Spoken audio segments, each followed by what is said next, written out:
হলাম হ্যাঁ ওই আপনারা লেভেল কামিয়ে খাচ্ছে না ভোট কিছু হবে না। আমরা ভোট দিয়ে ওর খানদানকে দিলাম, ওকে দিলাম, চোখে দেখতে পাই না। এত বড় 8 দিন হয়ে গেল, আজকে আসছে। আর আপনারা আবার বলছেন এর থেকে বেশি ক্ষতি হয়েছে। আর যাই একটা নগদ আমাদের দেখেন না, কিছু জন্য বললো এর থেকে বেশি যেখানে ক্ষতি হয়েছে সেখানে দেখেন না, এখানে ক্ষতি হয়নি। আর কিছু বলার আছে কি? হ্যাঁ যে বলে গেছে ওকে জিজ্ঞাসা করেন না, এখানে আমার বলো কিছু নয়, এখানে আমার ক্ষতি হয়নি। যেখানে বেশি ক্ষতি হয়েছে সেখানে যান, এখানে কেউ নাই। না না শোনার আমার দরকার নাই, আপনারা যেতে পারেন, এখানে কেউ নাই। যে বলেছে আমার কিছু মানে এখানে কেউ না, এখানে আমার কোনো ক্ষতি হয়নি। আমার কোনো দরকার নাই, আমি বললাম যে বলেছে আমি বললাম আমার এখানে কোনো ক্ষতি হয়নি, আমার কোনো ক্ষতি হয়নি। এখানে ভাই দাদা বলে এখন লাভ হবে না, বুঝতে পারলেন? আমার এখানে কোনো ক্ষতি হয়নি, আপনারা আসতে পারেন, আর কোনো কথা বলার নাই। আমার এখানে কোনো ক্ষতি হয়নি, যেখানে হয়েছে এখানে মরেনি কেউ। ওই দেখানোর দিকে আশেপাশে খুঁজে আপনি আগে পছে বলে নাই, আপনাকে অনুরোধ করছে, আমার এখানে কিছু হয়নি। আর কিছু বলা যায় আপনারা যেখানে বলছেন ওরাকে বলেন না। আমি ওটাতে যাচ্ছি না, আমি যেদিন আসলাম পুলিশ মানা করেছে, বুঝেছেন? আমাদের ওয়াজির চৌধুরী ভাষা কেন বললো এর থেকে বেশি ক্ষতি হয়েছে মুসলিমের? কেন বললো এই ভাষাটা? বলেছে আমার সামনে মুখে করতাম, আমি বলেন আমাকে ডাইরেক্ট কথা বলবো, আমার সামনে বলেছে আমি এইবারে জামাই যখন ছিলেন আর কি, তখন ওই সময় তো আমি ছিলাম, আমি ওর জামাই, আমার সামনে কথা বলেছে, আমার সঙ্গে কথা হয়েছে। ওই ভাষাটা কেন বলবে? আমি যেটা আমাদের এখানে কিছু হয় না, আপনাকে বললাম আমার এখানে মরেনি না, না আমার এখানে কেউ মরেনি, আমাদের সব শান্তি আছে। আপনি আসতে পারেন, আপনি আসতে পারেন, এর থেকে বেশি কথা বলতে হবে না।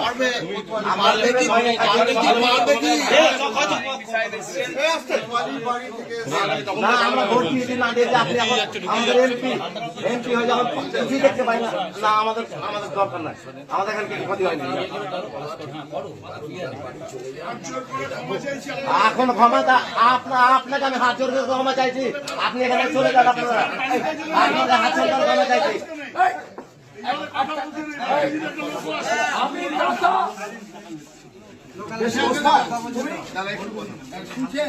আমরা আপনার সমবেদনা জানাতে বাইরে থেকে এসেছেন,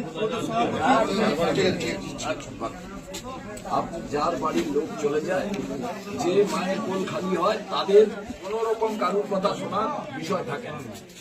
আমার যদি বাড়িতে হতো, আমার এর দুঃখের বা এর বাইরে কোনো ব্যাপার থাকে, কিন্তু এই যে ঘটনাটা ঘটা, আজ পর্যন্ত এই এলাকা তো শান্ত এলাকা, আগুন লাগালো কে? আগুন লাগাবার জন্য, এটা তো ভাবতে হবে। আমি এটা মানছি, কিন্তু আপনি যেমন আপনি আমাকে সুস্থভাবে কথা বলেন, আপনি বলছেন এর থেকে মুসলিমের ক্ষতি বেশি হয়েছে। আমি তো প্রদেশ সভাপতি একটা কথা বলছি, আগুন জ্বলেছে, আমি আজ একটা কথা, উনি এই কথাটা বলেছেন বোঝানোর জন্য যে হিন্দু মুসলমান একসঙ্গে থাকে, এদের মধ্যে যে প্রেম ভালোবাসা, দোকান বাজার একসঙ্গে করে, কোনোদিন এখানে গোলমাল লাগেনি। এখানে যদি ভাইয়ে ভাইয়ে লড়াই করতো অনেক আগে গোলমাল হতো, কিন্তু আজকে এখানে হিন্দু কম মুসলমান বেশি, কিন্তু প্রত্যেকের মধ্যে ভালোবাসা আছে। কিন্তু এই লাগালো কে? ম্যাচিসটা দিল কে? দেশলাই কাঠিটা কে দিয়েছিল? এবার এই যে প্রশ্নটা, এই প্রশ্নটা আপনাদের বাড়ির লোক চলে গেছে, জিজ্ঞেস করবেন না যে আগুন লাগিয়েছে?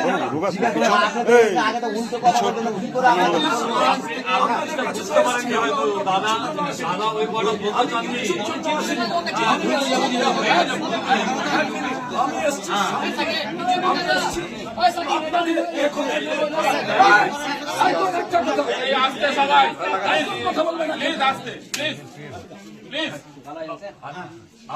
আমি আজ একটা কথা বলি, আপনাদের বাড়ির লোক চলে গেছে, আমার কিচ্ছু বলার নেই। আপনারা মারলে ধরলে রাজনীতির লোক আমরা, কিন্তু আপনি বলুন আমাদের পঞ্চায়েত, আমাদের এমএলএ কেউ নেই, আমাদের এমপি তো দৌড়ে এসে একটা জায়গায় আসতে পারে না। এবার দ্বিতীয় প্রশ্ন, আমি তো প্রথম দিনই আসতাম, কেন আসিনি? যেখানে দাউ দাউ করে আগুন জ্বলছে, এই আগুনটা লাগালো কে? এবং এদের দেশলাই কাঠিটা দিল কে? দেশলাই বাক্সটা দিল কে? এটাই আমার জানা। আপনাদের কাছে আমি বলতে আসবো, এতদিন তো বসবাস করছেন হিন্দু মুসলমান, এখানে তো প্রত্যেকে একসঙ্গে থেকেছে, কোনদিন হয়েছে এর আগে? হয়নি তো, আমরা তো বলি কোনদিন হয়নি, হয়নি? আমার বাবাই দেখেনি। তাহলে আমরা ভাবুন, এইসব যে লোকগুলো কাজ করলো, সেগুলো তো আমাদের সব প্রকৃত। এক থালে ভাত খায়। এটা 2026-এর নির্বাচনকে সামনে রেখে নির্বাচন জেতার একটা কৌশল। লাগাও আগুন, আমি দিচ্ছি দেশলাই। এবার দেশলাইটা পেলো কোথা থেকে? আগুন লাগাবার জন্য। আরে এনআরসি হয়েছে তো এরকম তো হয়নি, এরকম তো কেস হয়নি। এখন আমাকে হাতিয়ার করে আপনারা এইসব করছেন, তা আমাদের স্বাভাবিক লোকের তো জানলা ও দাদা খাও না তুমি চলে গেল। কি করছো এখানে? বড় জিনিস, আমরা শুধু বলছি যে আমরা আইনকে এখন মানি আমরা বলে বেরিয়ে আসি। ইচ্ছায় থাকবো, এটাও তো কোনো ব্যাপার নাই। না, না, আমি আপনাকে আজ একটা কথা বলি ভাই, এটা আপনারা বিশ্বাস করুন। আমার মেম্বারের হাজব্যান্ড, আমার মেম্বারের হাজব্যান্ড, আর উনি আমরা মারা গেছিল ওনার জামাই। দেখিনি নাকি, আমরা জানি না নাকি, হ্যাঁ।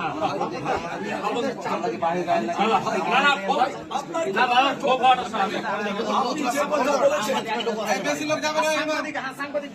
আমাদের যিনি পিসিসি প্রেসিডেন্ট আছেন এআইসিসি আমাদের 5 জনকে পাঠান, তাহলে বাবুল্লাহ আমরা যা সিদ্ধান্ত নেওয়ার আপনি নেবেন, কিন্তু আমি যে পরিবার থেকে চলে গেছি, আমার শুধু একটাই, প্রত্যেক মানুষকে জিজ্ঞেস করার কথা, এই এই এই আচ্ছা, কোন বার আমি আচ্ছা, আপনি একটা প্রশ্ন জবাব দেন। আপনি বরকত গনি খান সাহেবকে চিনতেন? আপনাকে কি জন্য বললেন? উনি কোনোদিন বলতে পারেনি। উনি কোনোদিন হিন্দু মুসলমানের কথা বলেছেন? উনি কোনোদিন বিভেদ সৃষ্টি করেছেন? উনি কোনোদিন মানুষ আলাদা চোখে দেখেছেন? আমরা কি বলেছি আপনার এখানে? সেটা আপনার তো হচ্ছে, আমরা হচ্ছে ওই কংগ্রেস, মানে যে প্রেসিডেন্ট সাহেব বলতে পারছি না, আমরা সবাই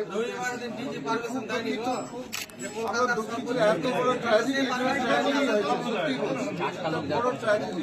একটা পরিবার যে দুজনের ইয়ে হয়েছে। বাড়িতে না, যদি আমরা বলতে